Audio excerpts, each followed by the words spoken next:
अस्सलाम वालेकुम and welcome to Usman Ali fitness. आज मेरे साथ डॉक्टर मायरा हैं, ये डाइटिशियन हैं, न्यूट्रिशनिस्ट हैं, हमारी टीम का हिस्सा हैं। और जब भी हम क्लाइंट्स को गाइड कर रहे होते हैं तो ग्रुप का ये हिस्सा होती हैं और साथ साथ गाइडेंस देती हैं। आज की वीडियो बनाने का मकसद ये है कि जैसे मैं यूट्यूब पे वीडियोस अपलोड करता हूँ और वहाँ पे आप लोगों के बहुत से कमेंट्स वगैरह आ रहे होते हैं, बहुत से लोग क्वेश्चंस कर रहे होते हैं, तो मेरे लिए पॉसिबल नहीं होता कि मैं वहाँ पे सबको रिप्लाई कर सकूँ। तो इसके लिए मैंने सोचा कि मैं वो जो आपके सवालात हैं वहाँ से इकट्ठे करूँगा और फिर एक अलग से वीडियो बना के उसमें आपके उन सवालात के जवाब देता हूँ। तो आज की वीडियो का हमारा मकसद भी यही है कि हम आपके उन चंद सवालात के हम दोनों मिलके जवाब देंगे।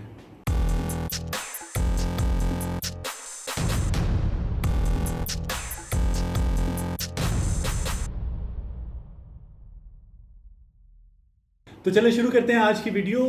सबसे पहला सवाल आपका एक जो मुझे नज़र आया वो ये था कि क्या दही फैट लॉस में ले सकते हैं या नहीं ले सकते, और अगर ले सकते हैं तो कितना ले सकते हैं। सबसे पहली बात तो ये है कि जो रेगुलर दही हमारे घरों में होता है या घर में बनाया जाता है या बाहर मार्केट से लिया जाता है, उसके अंदर आप कहीं ग्लूकोज होता है जिसे लैक्टोज कहते हैं, तो आप वो नहीं ले सकते।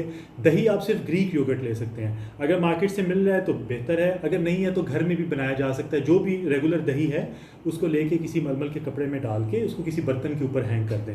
थोड़ी देर में उसका सारा पानी निकल के बर्तन में आ जाएगा और जो पीछे कपड़े में बचेगा वो आपका ग्रीक योगर्ट होगा। तो अगर आप डाइट कर रहे हैं और अगर आपको दही इस्तेमाल करना है तो आप उसको 80 से 100 ग्राम तक एक दिन में इस्तेमाल कर सकते हैं। अगला सवाल ये है कि इंटरमिटेंट फास्टिंग कितने अरसे तक करनी चाहिए और ये बेनिफिशियल है कि नहीं।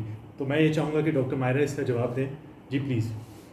इंटरमिटेंट फास्टिंग आप 3 महीने तक कर तो सकते हैं, लेकिन ज़्यादा बेहतर है कि आप कीटो को या लो कार्ब को इंटरमिटेंट फास्टिंग के साथ ऑल्टरनेट डेज में लें और वो 3 महीने तक उसको कम से कम ज़रूर करें, तो ज़्यादा अच्छे रिजल्ट मिलेंगे। और इसके साथ डाइट इंटरमिटेंट फास्टिंग के साथ कौन सी रखनी चाहिए? Low carb. Low carb high protein diet या कीटो डाइट भी आप कर सकते हैं। ठीक है, वो अब डिपेंड करता है कि आप कौन सी डाइट कर रहे हैं, लेकिन बेहतर ये है कि आप उसको इंटरमिटेंट फास्टिंग के साथ करें ताकि आपके रिजल्ट ज़्यादा अच्छे आएँ।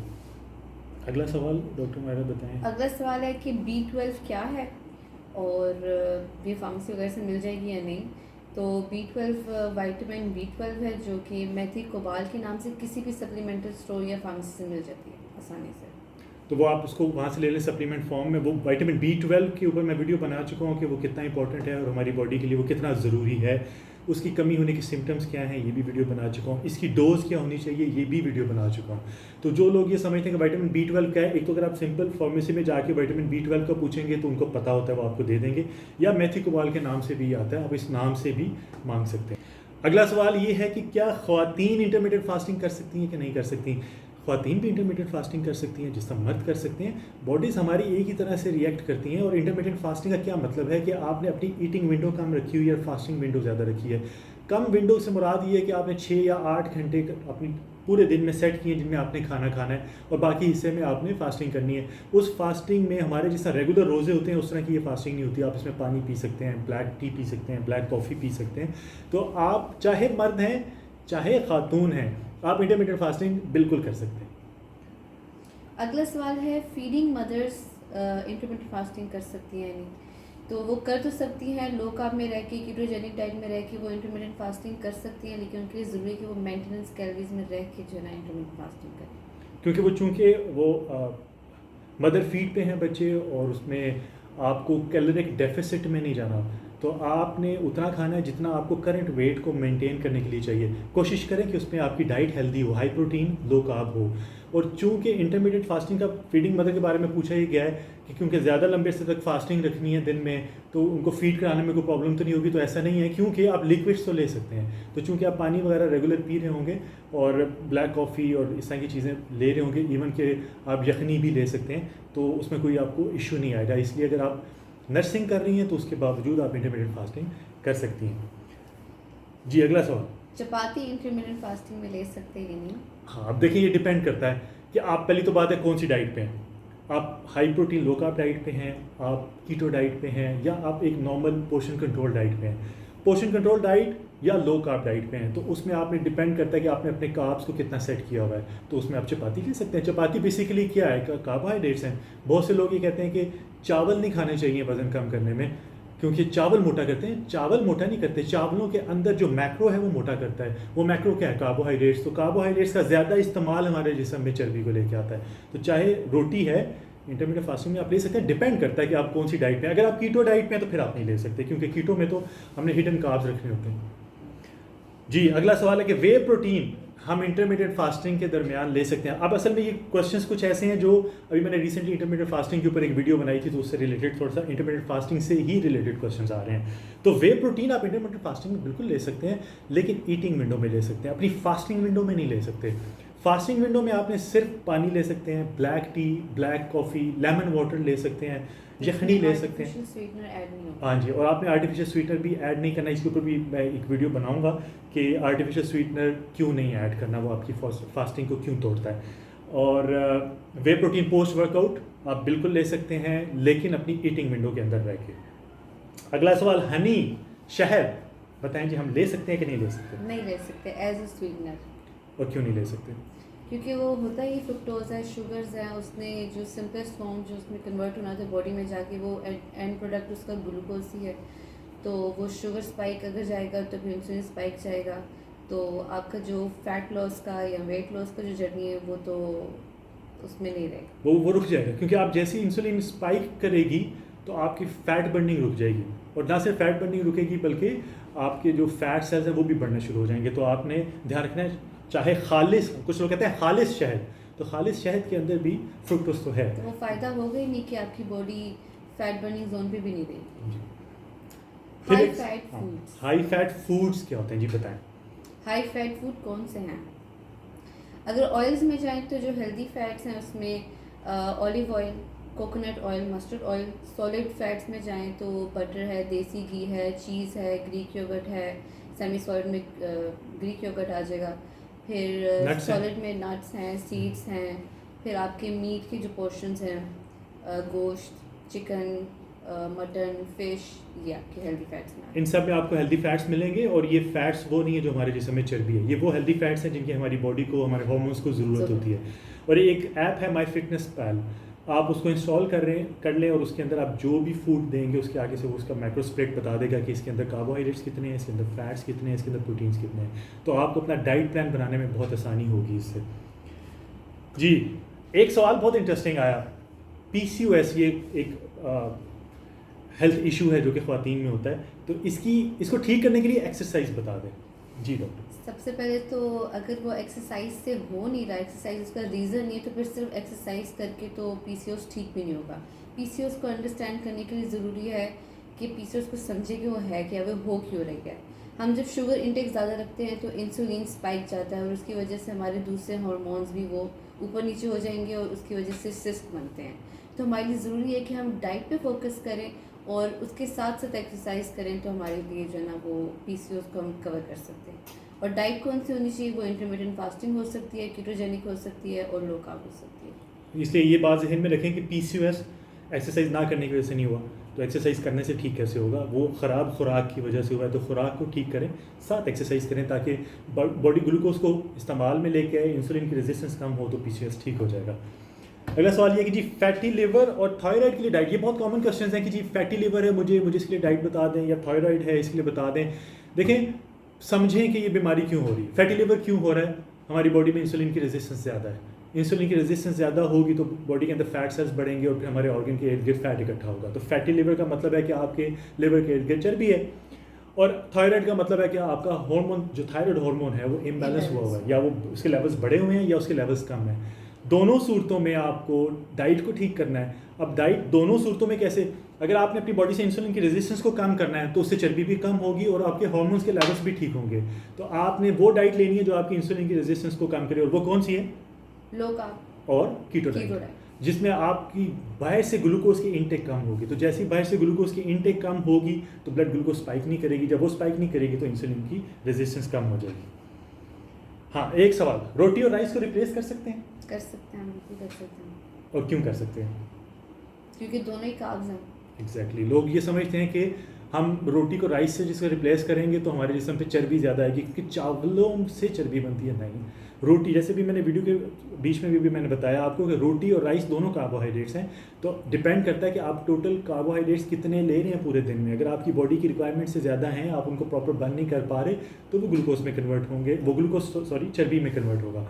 तो अगर आपने अपने मैक्रोस को सेट किया हुआ है तो आप रोटी भी ले सकते हैं और राइस भी ले सकते हैं, दोनों में से किसी भी चीज़ को एक दूसरे के साथ रिप्लेस कर सकते हैं। अगर वो 6 से 8 चम्मच चावल ले रहे हैं तो फिर वो आम जो साइज़ की घर में रोटी बनती है, चपाती बनती है, उसकी आधी ले लें, या तो फिर एक छोटी सीधी साइज़ की चपाती रिप्लेस कर सकते हैं 6 से 8 चम्मच चावलों के साथ, चावलों के अगेंस्ट। और कोशिश करें कि वो आपकी खालिस गंदम की रोटी हो, वो प्रोसेस्ड कार्ब्स ना हो जी। सप्लीमेंट्स, हाँ ये सप्लीमेंट्स की मैंने कोई वीडियो बनाई थी तो उसके ऊपर भी ये कमेंट आया था कि सप्लीमेंट्स नहीं लेने चाहिए, स्टेरॉइड्स होते हैं। देखें, चीज़ों को समझने की कोशिश करें, सप्लीमेंट्स और चीज़ हैं, स्टेरॉइड्स और चीज़ हैं। सप्लीमेंट्स क्या हैं? जैसे मैंने विटामिन B12 का, आपको किसी ने एक सवाल किया था, मैंने उसका बताया। Vitamin D, vitamin A, B, C, ये जितने हैं, विटामिन E, ये हमें खुराक से मिलने चाहिए, जो कि हमें खुराक से नहीं मिल पाते। अब चूंकि हमारा खाना बहुत ज़्यादा प्रोसेस हो चुका है, वो खालिस नहीं रहा, उसके अंदर से सारे सप्लीमेंट्स जितने हमारी बॉडी को डेली बेसिस पे चाहिए वो नहीं मिल पाते। इसके लिए फिर सप्लीमेंट्स बने थे, ताकि हमारी बॉडी के अंदर जो कमियां वो पूरी हो सकें। तो ये सप्लीमेंट्स स्टेरॉइड्स नहीं है, एंटीबायोटिक्स नहीं है, ये आपके कोई गुर्दों के ऊपर इफेक्ट नहीं करेंगे। ये आपकी जिस्म के अंदर जो विटामिन्स की और न्यूट्रिएंट्स की, मिनरल्स की कमी है उसको पूरा करने के लिए। तो सप्लीमेंट और चीज़ है, स्टेरॉइड और चीज़ है, एंड एंटीबायोटिक्स जो मेडिसिन है वो और चीज़ है। तो एलोपैथी मेडिसिन, इसलिए इन सारी चीज़ों को आप मिक्स मत करें। सप्लीमेंट्स, फिर ये सवाल था कि सप्लीमेंट्स अगर लेना तो कितने अर्से तक लेना है? जी डॉक्टर माया। 2 महीने तक तो मुसलसल लें, और उसके बाद अगर आप लेना चाह रहे हैं तो वो लें ज़रूर, लेकिन 3 दिन छोड़ के जो है ना वो आप ले मल्टीवाइटमिन। देखिए, दो तरीके, एक तरीका बहुत ज़्यादा कॉमन ये है कि अगर आपने 2 महीने तक लिया तो 1 महीने का ब्रेक दे दें, फिर 2 महीने का लें, फिर 1 महीने का ब्रेक दे दें। लेकिन मैं ये कहता हूँ कि जब आपके जिस्म में ये विटामिन ज़रूरी चीज़ हैं, इनका ऑप्टिमम लेवल पे रहना बहुत ज़रूरी है, तो बजाय इसे कि हम बीच में ब्रेक दे के, क्योंकि वो तो इस्तेमाल होते रहते हैं बॉडी में, उसके लेवल्स कम होते रहते हैं, तो हम ब्रेक देने से मुराद ये है कि हम सप्लीमेंट्स ले नहीं रहे। जब हम सप्लीमेंट नहीं ले रहे तो वो आहिस्ता आहिस्ता कम हो रहे हैं, तो आहिस्ता कम होते होते होते वो डेफिशिएंट हो जाए बॉडी, और फिर हम लेना शुरू करें, फिर हमें हैवी डोज से स्टार्ट लेना पड़े, पहले उसकी लेवल्स को पूरा करना पड़े, फिर उन लेवल्स को मेंटेन रखने के लिए डेली बेसिस पे डोज लेना पड़े। उससे बेहतर है कि वंस आपने उसको स्टार्ट किया तो आप उसके लेवल्स पूरे करें अपनी बॉडी में, और उसके बाद उसको 2-3 दिन के, जैसे अभी डॉक्टर साहब ने बताया कि 2-3 दिन के गैप से लेना शुरू कर दें, ताकि आपकी बॉडी में जो कम हो रहा है वो साथ साथ पूरी होती रहे कमी, और उसके लेवल्स बरकरार रहें, आपकी बॉडी डेफिशिएंट हो ही ना। क्योंकि जैसे ही डेफिशिएंट होती है विटामिन और मिनरल्स से रिलेटेड बॉडी हमारी, तो बहुत सी बीमारियां और प्रॉब्लम्स आना शुरू रहती हैं, मसल पेन्स हैं, इस तरह की चीज़ें। तो उस स्टेज तक पहुंचने से पहले बेहतर है कि हम उसके लेवल्स को मेंटेन रखें। तो उसके लिए आप 2 से 3 दिन का गैप देके फिर एक डोज ले लिया करें। जी, अगला सवाल। चेस्ट ख़राब है, एक्सरसाइज बताओ। हाँ, ये सवाल आया था कि मेरी चेस्ट ख़राब है, यानी उस पर बहुत ज़्यादा फैट है, वो शेप में नहीं है, इसके लिए एक्सरसाइज बताएं। देखिए, मैं बहुत सी वीडियोस में बता चुका हूँ, एक्सरसाइज आपका फैट बर्न नहीं करती अनटिल एंड अनलेस कि आप प्रॉपर डाइट के ज़रिए बॉडी को मेटाबॉलिक शिफ्ट दिलवा चुके हों और बॉडी फैट बर्निंग जोन में हो। तो एक्सरसाइज करने से आपकी बॉडी का मेटाबॉलिक रेट बढ़ता है, यानी कैलोरीज बर्न करने की डिमांड बढ़ती है। तो जब आपका खर्चा बढ़ेगा तो आपको ज़्यादा पैसों की ज़रूरत पड़ेगी। तो जब बॉडी एक्सरसाइज करके ज़्यादा कैलोरीज की ज़रूरत पड़ेगी तो वो फिर चर्बी को बर्न करेगी और उसको as a source of fuel इस्तेमाल करेगी, तो उससे चर्बी कम होगी। तो चेस्ट अगर आपकी ख़राब है तो डाइट पे फोकस करें, आपकी बॉडी से वो फैट ख़त्म हो, चेस्ट से वो फैट ख़त्म हो, तो नीचे से मसल विजिबल होगा। और एक्सरसाइज जो आपने करनी है वो सिंपल चेस्ट की एक्सरसाइज करनी है, ताकि आपका मसल नीचे से शेप में आए, वो स्ट्रांग हो। हाई प्रोटीन डाइट लें ताकि आपका मसल स्ट्रांग हो और वो शेप में आए। तो जब आप चर्बी को ख़त्म करेंगे तो आपकी बॉडी शेप में आना शुरू हो जाएगी, तो चेस्ट भी शेप में आना शुरू हो जाएगी, क्योंकि जब ऊपर से उसकी लेयर चर्बी की ख़त्म होगी तो नीचे से मसल विजिबल हो जाएगा। और चूंकि आपने आम रेगुलर चेस्ट की जो भी एक्सरसाइजेज होती हैं वो करेंगे तो चेस्ट शेप में आएगी, तो वो आपकी चेस्ट ठीक हो जाएगी। चेस्ट पे फैट है तो उसका एक्सरसाइज से कोई ताल्लुक नहीं है। हाँ, एक सवाल, आखिरी सवाल है कि इंटरमिटेंट फास्टिंग के दौरान हम किसी किस्म का फ्रूट ले सकते हैं या नहीं? जी नहीं। और क्यों नहीं ले सकते? फ्रूट क्या करता है? शुगर्स हैं तो वो तो इंस्टेंट स्पाइक देगा और बॉडी फैट बर्निंग जोन में रहेगी नहीं, तो वो तो सारे शिफ्ट्स फैला देगा। इसलिए बेसिकली आपने ध्यान ये रखना है कि आप जो खाना खा रहे हैं वो जिस्म में जाके कर क्या रहा है। अगर आप कार्ब्स ले रहे हैं तो वो जिस्म में जाके आपके ब्लड ग्लूकोज को, क्योंकि वो जिस्म में जाती ग्लूकोज में कन्वर्ट होते हैं, तो ब्लड ग्लूकोज के लेवल्स बढ़ेंगे। जब वो ग्लूकोज को स्पाइक मिलेगी तो इंसुलिन की रेजिस्टेंस बढ़ेगी। जब इंसुलिन की रेजिस्टेंस बढ़ेगी तो बॉडी फैट बर्न नहीं करेगी, फैट बर्निंग जोन में नहीं जाएगी, बल्कि उल्टा बॉडी फैट सेल्स को बढ़ाती है। तो फ्रूट्स डबल डोज हैं आपकी, उसके अंदर फ्रुक्टोज होता है, ग्लूकोज की डबल डोज हैं। तो फास्टिंग करके अपने आप को थोड़ा सा तकलीफ़ में रख के वज़न कम करने के लिए इतना तरद्दुद कर रहे हैं, तो फ्रूट्स लेके तो वो मेहनत ज़ाया हो जाएगी। तो इसलिए चाहे फास्टिंग की हालत में है, चाहे रेगुलर डाइट पे हैं, वज़न कम करना है तो आपको फ्रूट्स नहीं लेने। तो ये थी हमारी आज की वीडियो। मैंने कोशिश किया कुछ सवालात के जवाब दे सकूँ। मुझे उम्मीद है कि आपको आपके कॉन्सेप्ट्स थोड़े से क्लियर हो गए होंगे। मैं मज़ीद भी आपके सवालात नोट करता रहूँगा, ऐसी वीडियोस लेके आता रहूँगा। तो अगर आपको ये वीडियो पसंद आई है तो इसको लाइक कर दें, शेयर कर दें, ताकि बाकी लोगों तक ये मैसेज पहुंच जाए। कमेंट बॉक्स में अपनी राय का ज़रूर इजहार करें, क्योंकि आप कमेंट्स करते हैं तो ये सवालात हमारे तक पहुंचते हैं। बहुत जल्द एक नई वीडियो के साथ हाजिर होऊंगा। मुझे और डॉक्टर मायरा को इजाज़त दीजिए। अपना ख्याल रखिएगा। अल्लाह हाफ़िज़। हाफिज़।